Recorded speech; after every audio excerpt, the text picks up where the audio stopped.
Итак, сегодня мы продолжим формировать библиотеку типов.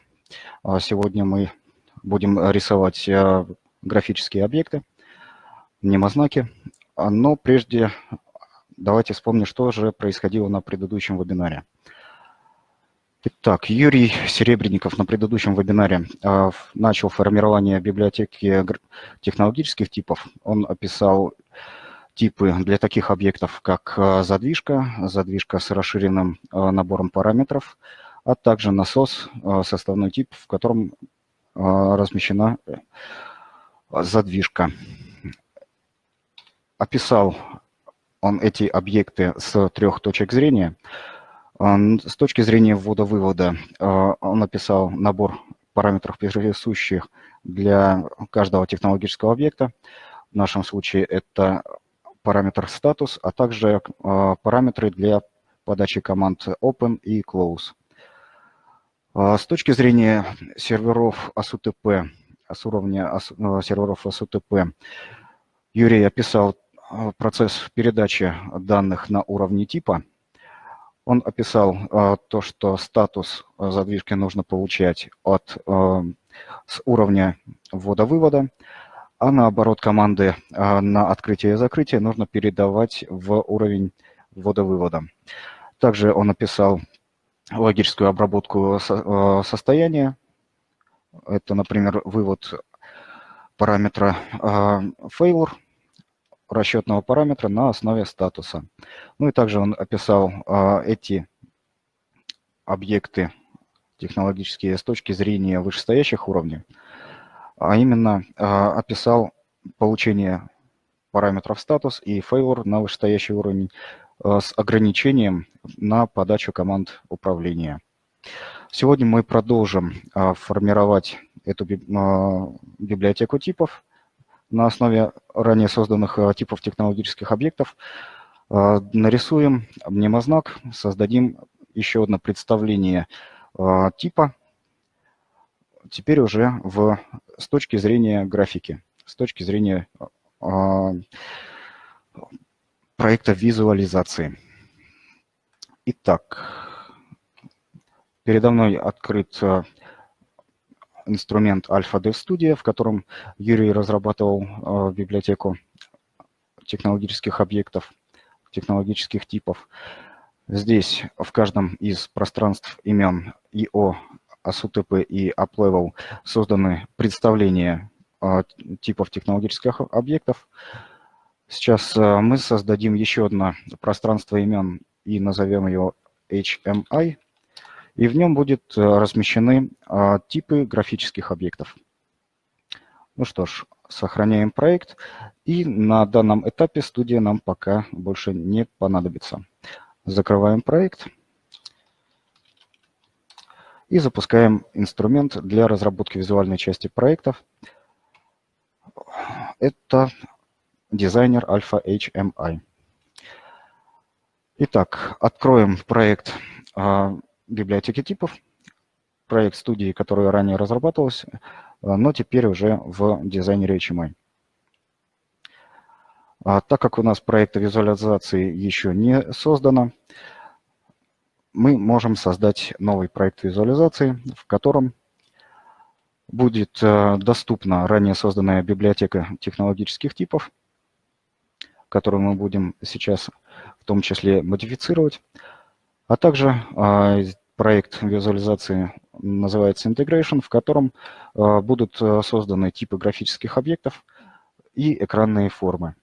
По умолчанию создалась экранная форма MainForm, но в данном случае она нам не нужна, поэтому мы можем просто ее удалить. Будем создавать позднее новые экранные формы.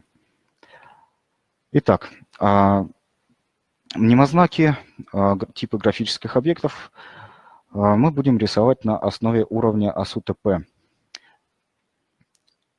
так как здесь расположен наиболее полный набор параметров. И будем их размещать, как я ранее сообщал, в пространстве имен HMI. Ну что ж, давайте создадим первый тип графического объекта и создадим его на основе типа технологического объекта. Вызывается мастер. Здесь мы выбираем основу типа. В нашем случае это будет, для начала сделаем для задвижки. Мы видим здесь список параметров, которые присущи задвижке для этого уровня, и мы можем выбрать, какие параметры мы будем использовать в типе графического объекта. Давайте воспользуемся всеми. Итак, создавать типы параметров мы будем, тип создаваемых параметров AP. Таким образом, мы будем получать, организовывать трансляцию данных через внутренний протокол альфа-платформы. Также имеется возможность создавать элементы OPC для того, чтобы было протокол передачи данных между клиентом Alpha-HMI и сервером Alpha-сервер OPC, OPC-DA в нашем случае. Но так как проект будем разрабатывать кроссплатформенный, то выберем все-таки AP. Итак, у нас создался первый тип, тип графического объекта, и в пространстве имен HMI создался тип графического объекта HMI Dummy 1, который связан с типом технологического объекта задвижка и с графическим dummy.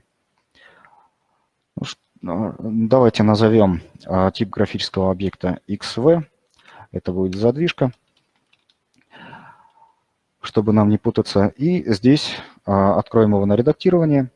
Видим то, что в структуре объекта в разделе «Данные» создались элементы AP, которые связаны с параметрами задвижки. Но никаких графических объектов у нас пока еще нет. Давайте нарисуем мнемознак. Обычно задвижка выглядит в виде двух треугольников. Элемента графического треугольника у нас нет, но есть универсальная линия, с помощью которой мы можем нарисовать в том числе и замкнутые графические объекты. Ну что ж, нарисуем треугольник. Такой не совсем ровный получился, но ничего страшного. У каждого объекта в структуре объектов типа имеется свой набор свойств. Например, у параметров имеется путь, источник и значение, а у линии собственные свойства. Например, это координаты графического объекта. Давайте их сразу выровняем до нуля. Также есть другие свойства, с которыми мы познакомимся чуть позднее. И у линии есть свой набор объектов, а именно точки. И с помощью изменения координат каждой точки мы можем сделать, выровнять этот треугольник, получившийся, сделать его более ровным. Ну, давайте сделаем треугольник с координатами 40 на 20. Так, 20. Здесь 40. Ну и здесь 0,0 для того, чтобы он был замкнутый. Итак, у нас имеется замкнутый треугольник, замкнутая линия в виде треугольника. И так как он замкнутый, мы можем его залить.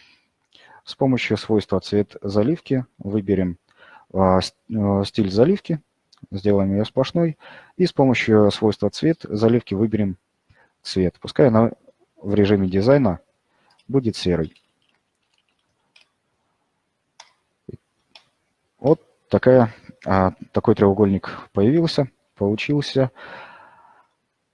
Но задвижка обычно выглядит в виде двух прямоугольников. Поэтому сделаем копию этого треугольника, скопируем его и вставим. А после перевернем и поправим, выставим его рядышком. Вот такой получился бантик. Получился такой вот бантик. Теперь давайте зададим анимацию. Если состояние задвижки параметр статус будет равен единице, будем считать то, что эта задвижка закрыта. И изменим цвет заливки треугольников на желтый. И если состояние задвижки открыто, то есть это значение состояния, значение статуса 2, то цвет заливки должен измениться на желтый. Что ж, выберем две эти линии, перейдем к свойству цвет заливки и с помощью свойства вычисляемое значение зададим формулу по условию. Так, немного раздвину, чтобы было лучше видно. Итак, выберем формулу по условию. Слева задается условие, и справа задается значение свойства, если условие выполняется. Итак, обратимся к параметру статуса. Если статус равен единице, значит цвет должен быть желтый. Ну и, соответственно, если статус равен двойке, цвет должен быть зеленый. Так, сохраним на всякий случай. На что еще хотелось бы обратить внимание? Элементы АП, которые созданы автоматически, они не типизированы. То есть значение этих элементов АП имеет тип вариант. Ну, с вариантом не совсем удобно работать в некоторых случаях. И мы знаем то, что параметр статус является типом, имеет тип значения uint2, то и изменим тип элемента AP на uint2. Так. Запустим компиляцию и видим то, что никаких ошибок нет. Ну что ж, так. Теперь у нас появился первый тип, отображающий состояние задвижки, простой задвижки, и цвет заливки элементов этой мнемознака будет изменяться в зависимости от значения состояния. Теперь давайте создадим еще один тип графического объекта для новой задвижки.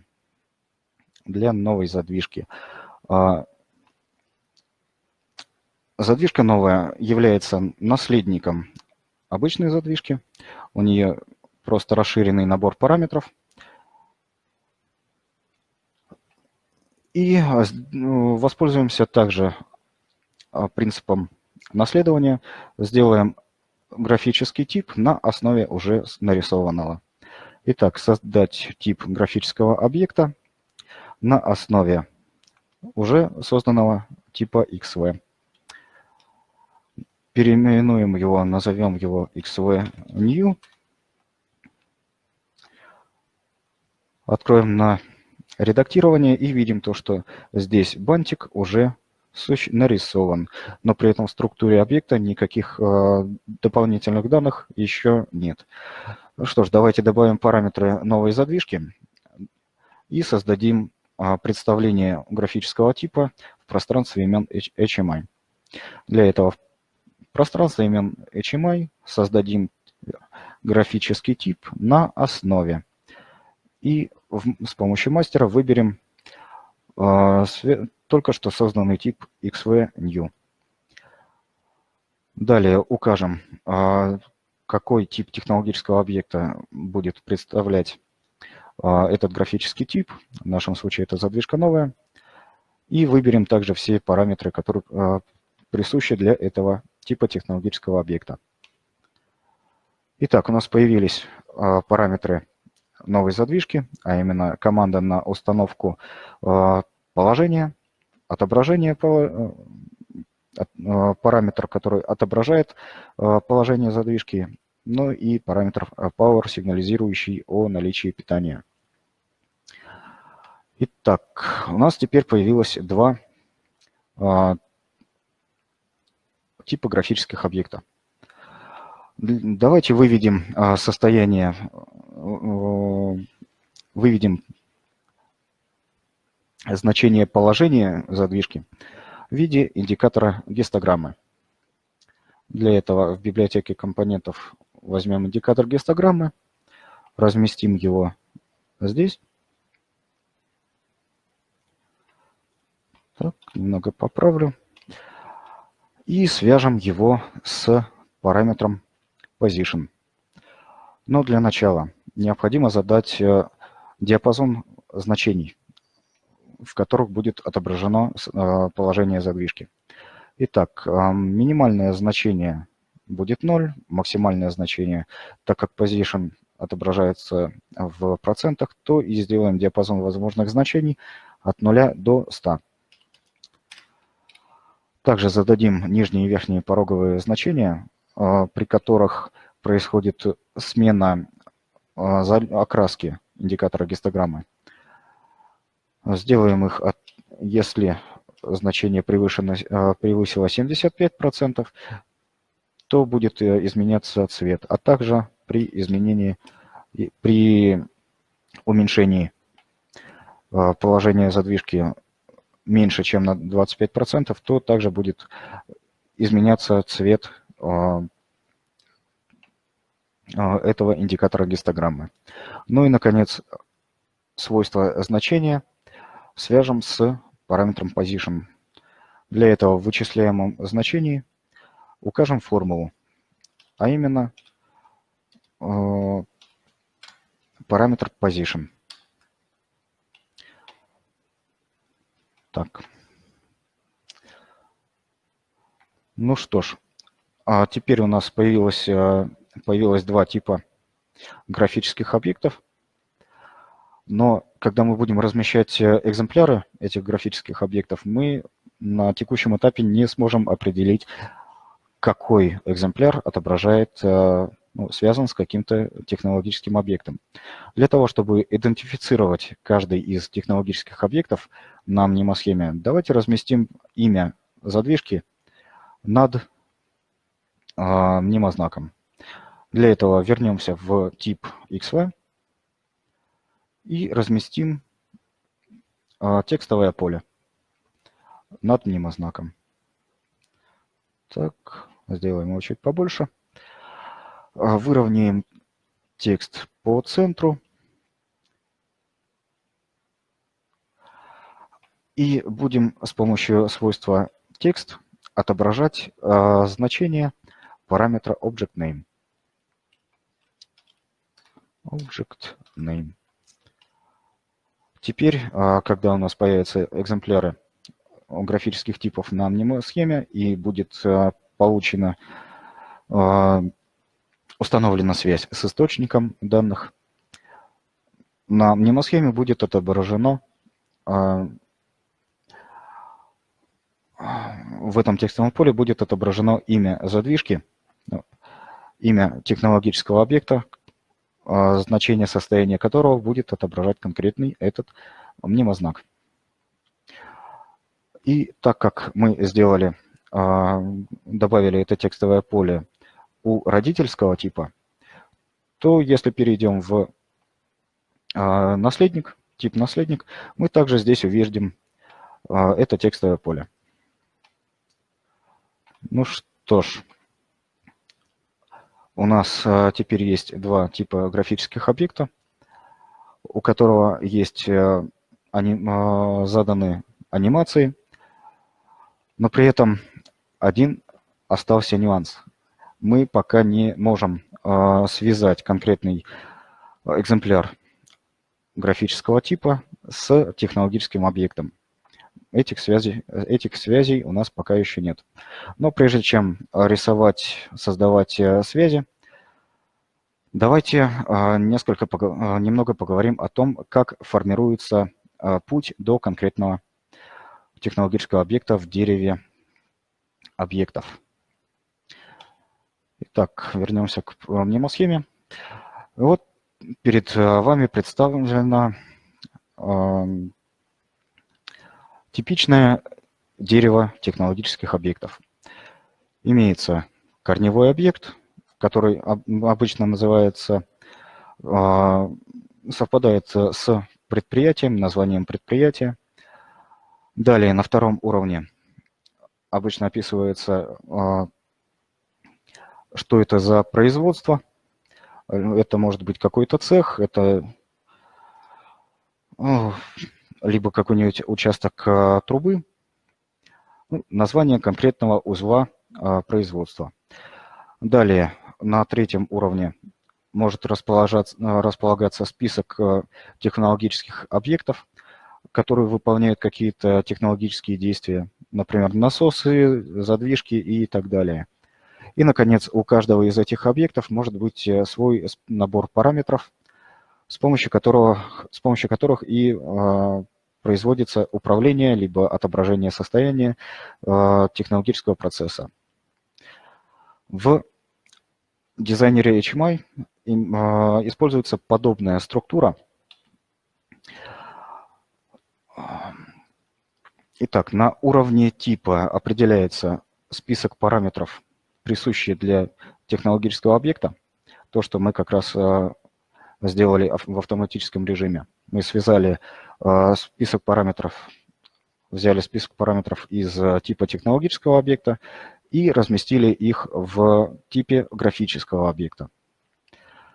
Далее нам нужно передать имя технологического объекта, с которым будет связан мнемознак, связан экземпляр графического типа. А название производства мы укажем на самой мнемосхеме, которая будет отображать технологический процесс, состояние технологического процесса в целом. Для того, чтобы этим воспользоваться, нам нужен будет источник. В нашем случае источник АП. Позднее, когда мы будем рисовать непосредственно мнемосхему на основе созданных типов графических объектов, мы создадим корневой источник, создадим источник на мнемосхеме, а уже источник, который будет связываться с этими источниками, разместим непосредственно в типе. А также в типе укажем, создадим текстовое поле, с помощью которого будем передавать имя объекта автоматизации. Ну что ж, для этого перейдем снова к типу XV, к родительскому, и разместим здесь источник АП. Уберем идентификатор. Итак, у нас есть источник АП, у которого набор свойств определенный, но заполнять эти значения этих свойств в каждом типе это слишком долго и не нужно. Для того, чтобы получить параметры подключения, а именно порт IP-адрес альфа-сервера, к которому будем подключаться, порты для получения данных, мы это можем сделать позднее в проекте автоматизации. А здесь мы создадим параметры инициализации. Итак, создать параметр инициализации. Ссылка на основе источника P. Назовем его init AppSource. И укажем этот параметр инициализации в качестве родительского источника. Сослаться на init AppSource. И создадим еще один параметр инициализации. Это будет примитивный тип, строковое поле. И назовем его init_pass. Позднее, когда мы будем создавать экземпляры мнемознаков на экранной форме, мы укажем ссылку на источник АП, у которого будет прописано параметры подключения к источнику данных, и укажем имя конкретного экземпляра технологического объекта в поле init_pass. Сейчас AppSource укажем ссылку на init_pass. Таким образом, имя задвижки будет участвовать в формировании полного тега для этого типа, для будущего экземпляра типа. И теперь остается элементы АП связать с созданным источником. Так. Итак, связали. Далее, так как у нас еще есть параметры у дочернего типа, нам также нужно создать здесь источник АП, но он создан у родителя. Поэтому для этих параметров мы просто также укажем ссылку на источник, который существует у родительского типа. Если мы посмотрим на список доступных свойств дочернего типа X1U, то мы здесь увидим также и параметры инициализации, ссылкой на источник АП и название задвижки. Итак, теперь у нас имеются полноценные типы. Каждый экземпляр этих типов графических объектов мы можем разместить на мнемосхеме и связать их с конкретным технологическим объектом, состояние которого он будет отображать. Но у нас сейчас есть только возможность отобразить состояние, но пока еще без управления. Для того, чтобы управлять технологическим процессом, управлять состоянием задвижек, воспользуемся всплывающими окнами. Окнами управления. Ну что ж, давайте их и нарисуем. Итак, создать экранная форма. И сделаем ее просто экранной формой. Назовем XV PopUp. И это будет экранная форма, которая будет отображать состояние простой задвижки, а также будет посылать команды управления для простой задвижки, для родительского типа. Итак, у нас появилась экранная форма, такая вот небольшая. Обратимся к свойству размера окна. И чтобы окно не было огромным, потому что по умолчанию ширина и высота окна соответствуют разрешению экрана, мы сделаем размер окна не вручную, а автоподбор. Таким образом, когда будет открываться окно, его размер будет соответствовать размеру экранной формы. То есть вот такой. Ну что ж, давайте добавим кнопки, с помощью которых будем управлять задвижкой. Так, кнопка. Это будет кнопка для подачи команды «Открыть». И еще одна кнопка, которая будет подавать команду «Закрыть». Так, давайте их подровняем, чтобы было красиво. И добавим еще текстовое поле, в котором будет отображаться состояние задвижки в текстовом виде. Так, подровняем по центру. Итак, графические объекты мы создали, но у нас пока нет никаких объектов, с помощью которых мы бы получили значение состояния. Ну что ж, ничего страшного, мы просто разместим экземпляр графического типа в окне управления. Так, у нас появился экземпляр графического типа. В нем имеется источник АП, все необходимый набор параметров. И теперь мы можем управлять конкретным технологическим объектом, если подадим команды управления. Но чтобы подать команды управления, нужно обратиться к параметрам «Открыть» и «Закрыть» конкретного экземпляра задвижки. Для этого воспользуемся кнопками. У кнопок, помимо свойств, да и в принципе у многих объектов, имеется помимо свойств еще и набор событий. Например, у кнопки имеется событие маус-клик, для которого мы можем создать обработчик. Я его уже создал. Выберем тип обработчика. Это будет выполнить код. И теперь По нажатию на кнопку мы можем обратиться к задвижке,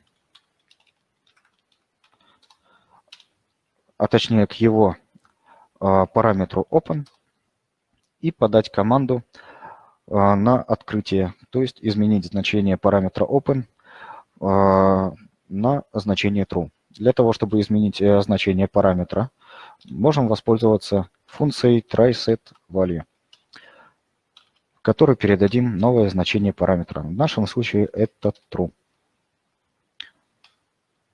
Итак, теперь, когда в рантайме мы будем кликать на кнопку Open, сработает обработчик, и значение параметра Open, значение команды Open изменится на True. Ну и теперь точно так же мы можем настроить обработчик для кнопки «Закрыть», для того, чтобы подавать команды управления, для того, чтобы подавать команды на закрытие задвижки. Точно так же добавляем обработчик, тип обработчика «Выполнить код», обратимся к задвижке, ну а теперь уже к параметру close. И аналогичным способом будем изменять значение на значение true. Для того, чтобы отобразить состояние задвижки в текстовом виде, обратимся к свойству текст этого текстового поля. И по аналогии с цветом заливки треугольников воспользуемся формулой по условию и зададим те же самые условия. Обратимся к типу xv, к параметру статус. Если статус единица, то вывести в текстовое поле значение закрыто. И аналогичным образом, если статус равен двойке, то отобразить в текстовом поле значение открыто. Ну что ж, окно управления для задвижки готово почти. Единственное, что мы не сделали, мы не создали никаких параметров инициализации для того, чтобы идентифицировать технологический объект. Ну и, соответственно, мы никаких параметров инициализации, значений для параметров инициализации не указали.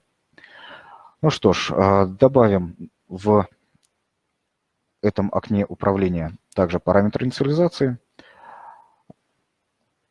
Создадим здесь ссылку на источник АП.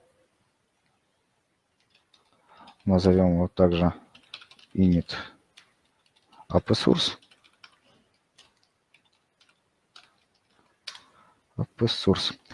И в качестве, и укажем этот параметр инициализации, эту ссылку в качестве значения для экземпляра задвижки. Так, here, init AppSource. Таким образом, когда мы будем вызывать из задвижки окно управления, мы в это окно управления передадим все необходимые параметры подключения к конкретному экземпляру технологического объекта. Свойства pass мы здесь заполнять не будем, потому что имя задвижки будет уже включено в параметры, будет уже включено в свойства источника АП, который будем передавать. Ну что ж, мы нарисовали окно управления для простой задвижки. Теперь давайте нарисуем окно управления для наследной задвижки, для XVNU. Для этого просто скопируем уже нарисованное окно управления.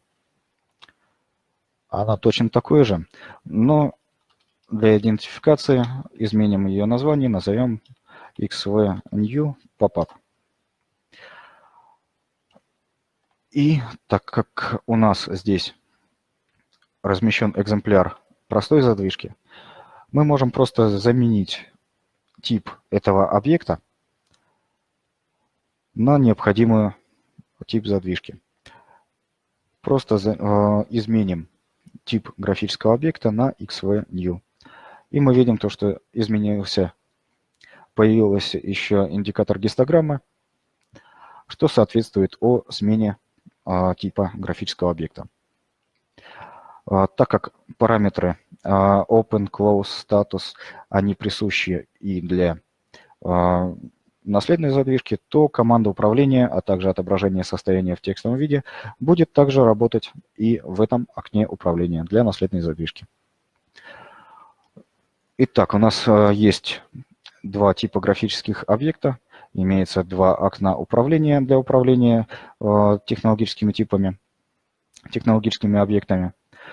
Ну что ж, теперь осталось создать обработчики, с помощью которых будет вызываться соответствующее окно управления. Сделаем небольшую хитрость. Создадим новый тип графического объекта и создадим его на основе прямоугольника.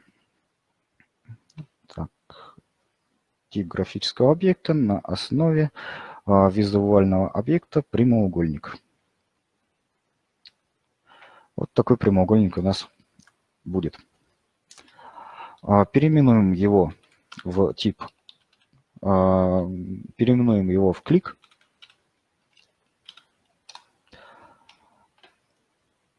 Сделаем чуть-чуть побольше, пускай будет 130, повыше, подлиннее.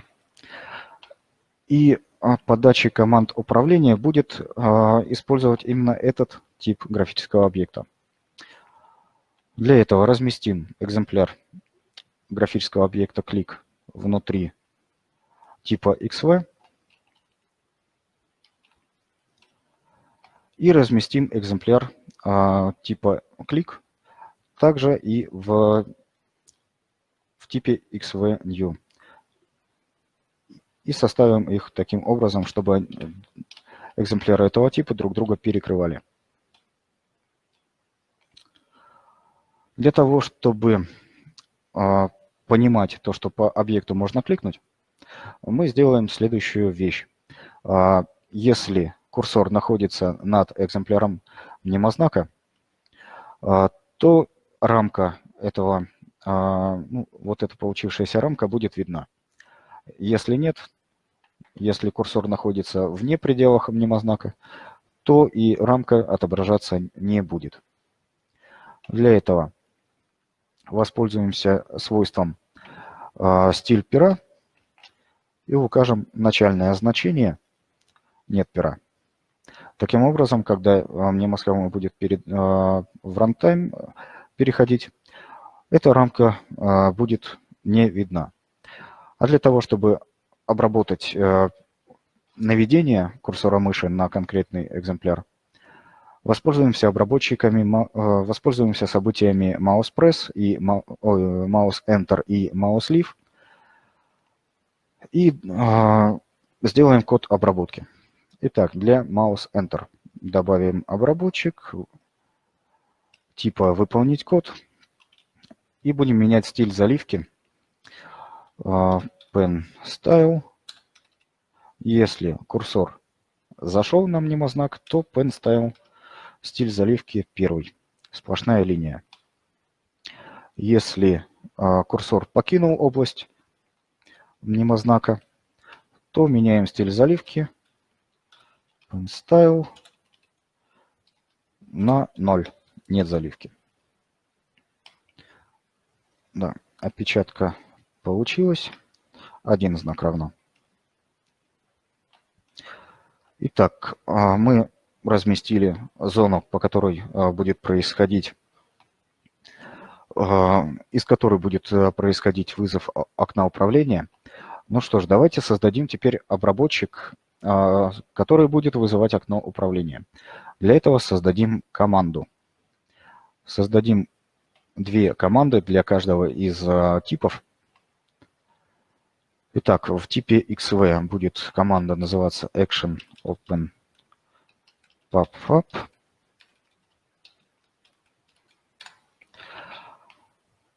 И в обработчике события invoked будет происходить открытие в новом окне экранной формы XV pop-up, в которую мы передадим ссылку на источник API source, который размещен внутри этого типа. И теперь в типе xvNew также создадим команду, назовем ее action open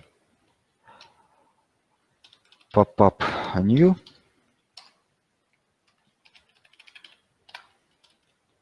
для единообразия, по которому будет вызываться также в новом окне форма xvNew pop-up.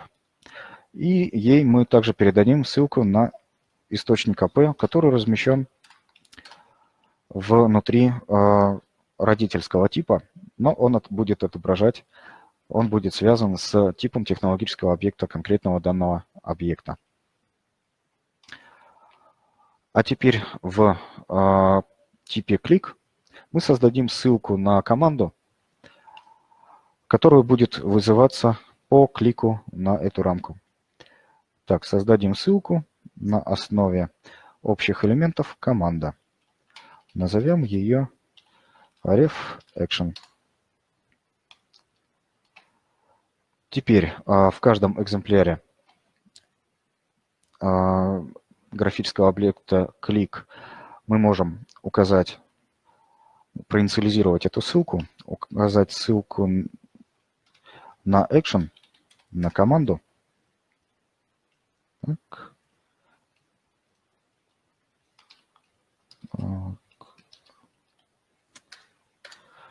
Ссылку инициализируем соответствующей командой. Ну а теперь остается вызвать эту команду по клику на графический тип клик.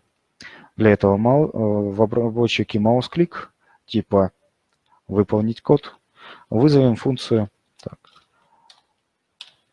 по ссылке, функция invoke без параметров. Ну что ж, теперь у нас появились два типа графических объекта, которые будут отображать состояние технологических объектов, с которыми будут связаны экземпляры этих типов. Далее у нас теперь есть экранные формы окна управления, всплывающие окна, с помощью которых мы будем изменять состояние технологического объекта с помощью кнопок управления. А также у нас есть обработчики, необходимые для того, чтобы вызывать окна управления, ну и, соответственно, подавать команду. Ну что ж, давайте проверим, не получилось ли у нас ошибок. Для этого запустим компиляцию. Ошибок нет. Компиляция прошла успешно. Ну, а теперь осталось подключить созданную библиотеку типов к проекту автоматизации. Ну и, наконец, нарисовать неосхему. Прежде чем мы опубликуем эту библиотеку графических типов, нам необходимо изменить модификатор доступа для объектов, которые будут подключаться к проекту автоматизации. Для этого опубликуем типы XV, изменим модификатор доступа на публичный, и также изменим модификатор доступа на публичный для типа XVNew. Все остальные графические типы, такие как клик, окна управления, они не будут видны в проекте автоматизации, но они будут вызываться по соответствующим обработчикам. Ну что ж, сохранили. Теперь снова вернемся к AlphaDev Studio. Так как у нас появились новые объекты в пространстве имен HMI, нам необходимо опубликовать библиотеку типов и подключить ее к проекту автоматизации. Что ж, закроем этот проект, вернемся к студии и откроем измененную библиотеку типов. Здесь мы видим то, что появились новые объекты. Ну что ж, поднимем версию и опубликуем модуль. Готово. Так, теперь мы можем открывать проект автоматизации и подключить новую версию библиотеки.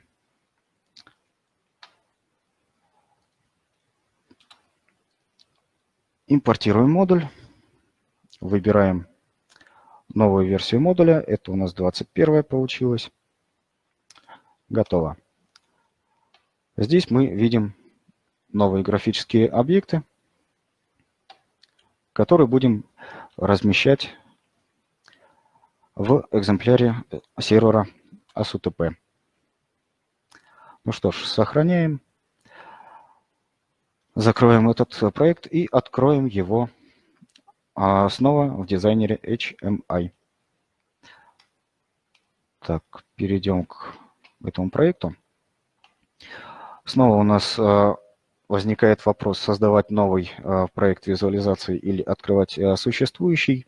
Ну, так как проекта визуализации у нас пока еще не создано, создана только библиотека типов, которая не является проектом автоматизации, то мы создадим новый проект. Итак, создали проект.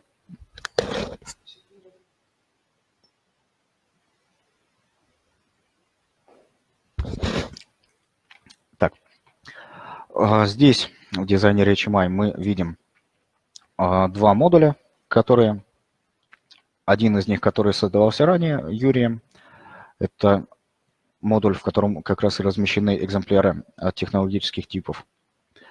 И также библиотека типов, которую мы сейчас расширили. Также здесь имеется экранная форма, с которой мы будем работать. Но прежде чем что-то сделать, мы увидим то, что типов графических объектов нет.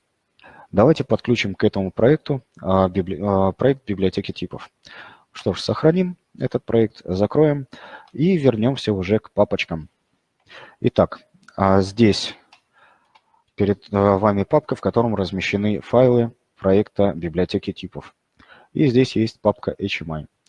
Скопируем ее и перейдем в папку, в котором размещены файлы проекта автоматизации. Здесь создалась папка HMI.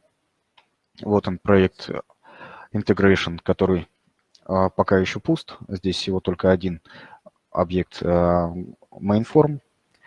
Итак, для того, чтобы подключить библиотеку графических типов, для того, чтобы подключить, в принципе, проект HMI к другому проекту HMI, создадим папку Externals. И в нее уже вставим проект, который необходимо подключить. Итак, теперь снова открываем этот проект.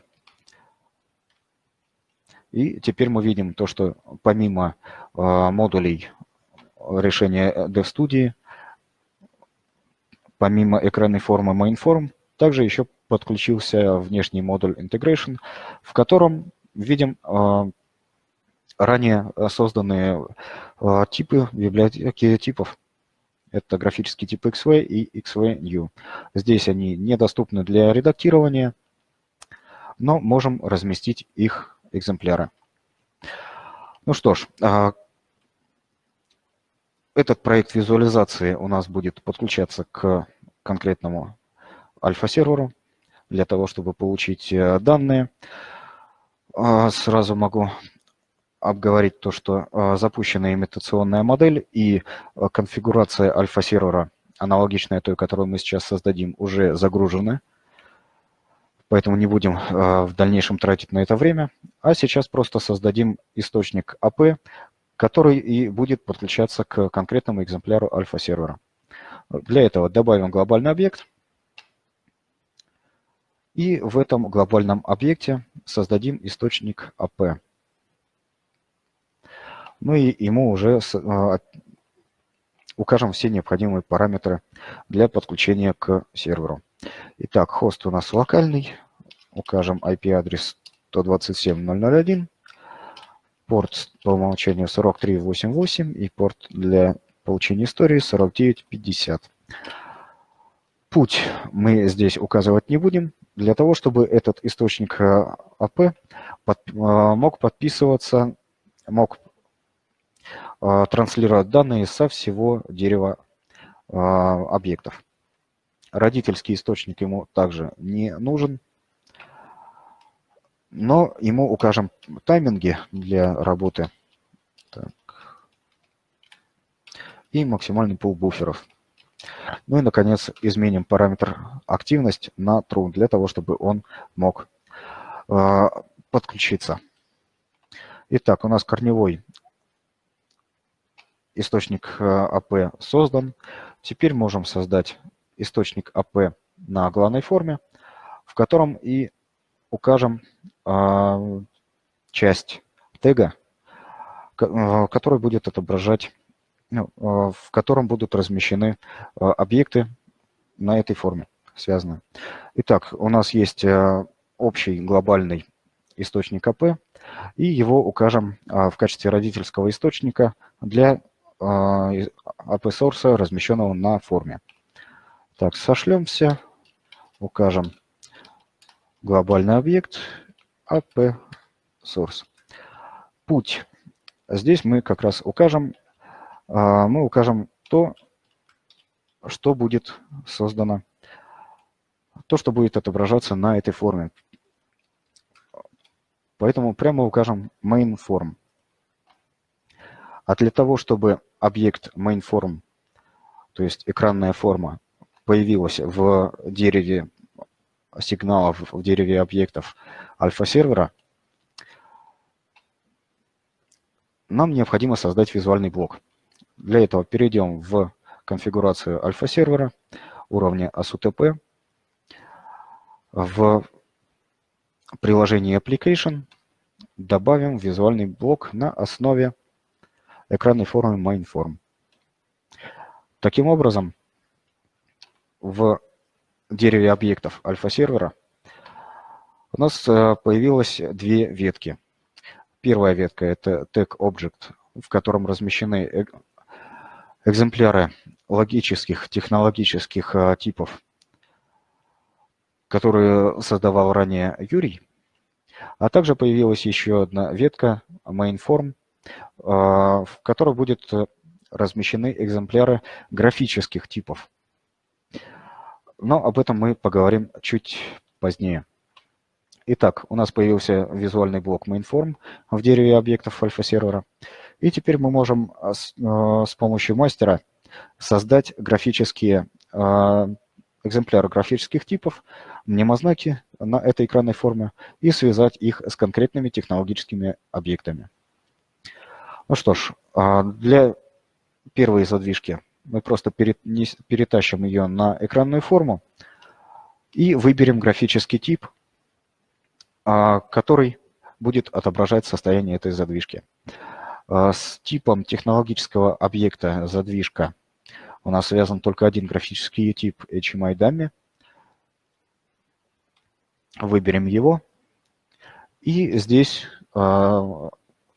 следующий мастер предлагает нам указать параметры подключения. Итак, укажем ссылку на размещенный на экранной форме AP-source.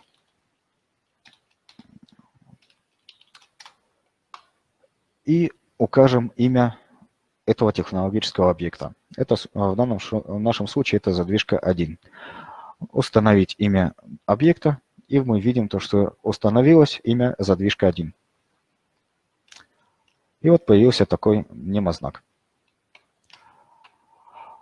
По аналогии добавим экземпляр графического объекта на этой мнемосхеме, связанный с задвижкой 2. Снова нам предлагают выбрать графический тип. Выбираем единственный из представленных HMI XVNU, то есть это графический тип, который будет отображать состояние новой задвижки. И по аналогии указываем параметры подключения в виде ссылки на источник АП и укажем с помощью мастера имя объекта. Это у нас задвижка 2. Так, поправили. Ну и сделаем экземпляр третьей задвижки. Сделаем графический объект, отображающий состояние третьей задвижки. Таким же образом. AP source, задвижка 3.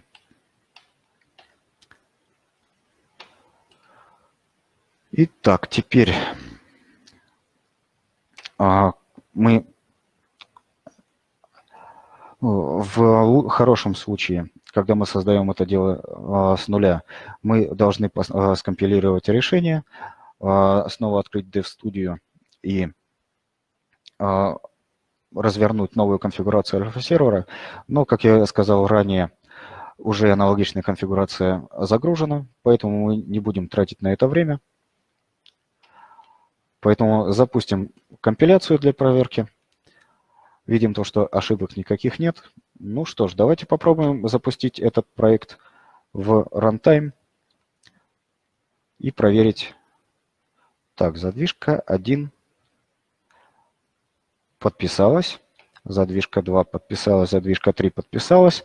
Иначе бы мы не видели состояние.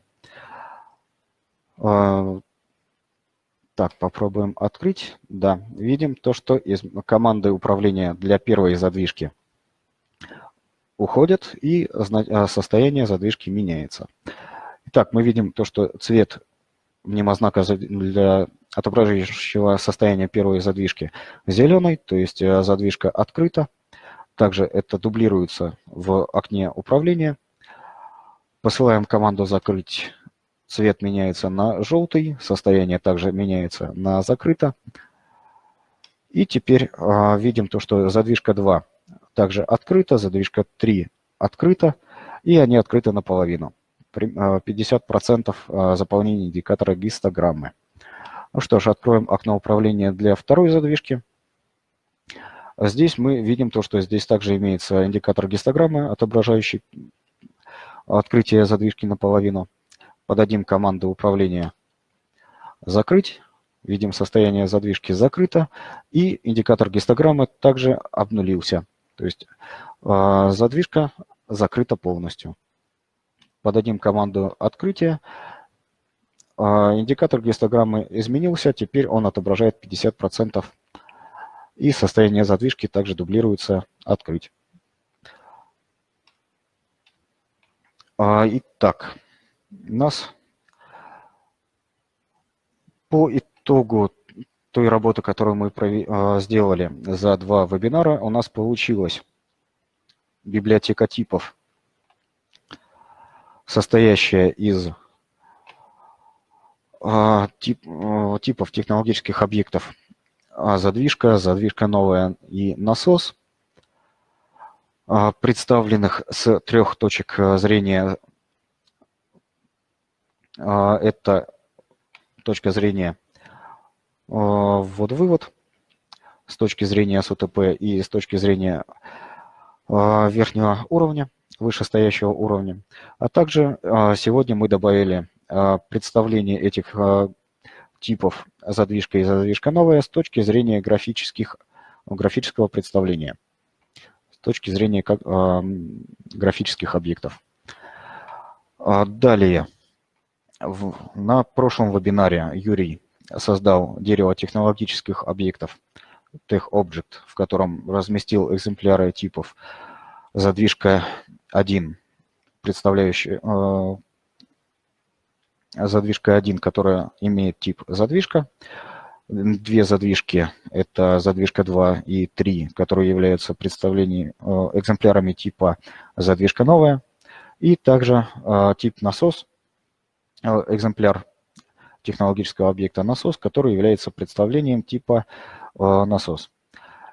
И также у нас появилась сегодня еще одна ветка дерева объектов, а именно Дерево экранных форм, состоящее из экранной формы mainForm, а также размещенных в ней 3 графических экземпляров типа,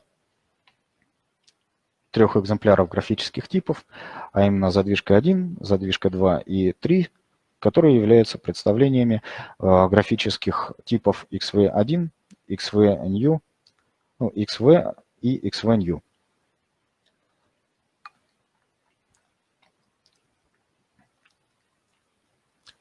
Наверное, появился вопрос, а зачем нам 2 дерева? Давайте об этом чуть подробнее поговорим. Итак, у нас есть дерево технологических объектов, в которых размещены экземпляры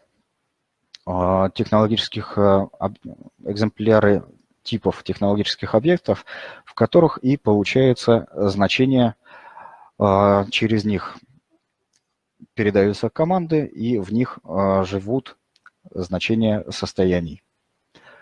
А также у нас есть теперь новое дерево экранных форм, в котором мы можем представить технологический процесс в том виде, в каком нам необходимо, при этом не привязываясь к структуре, описанной в дереве технологических объектов.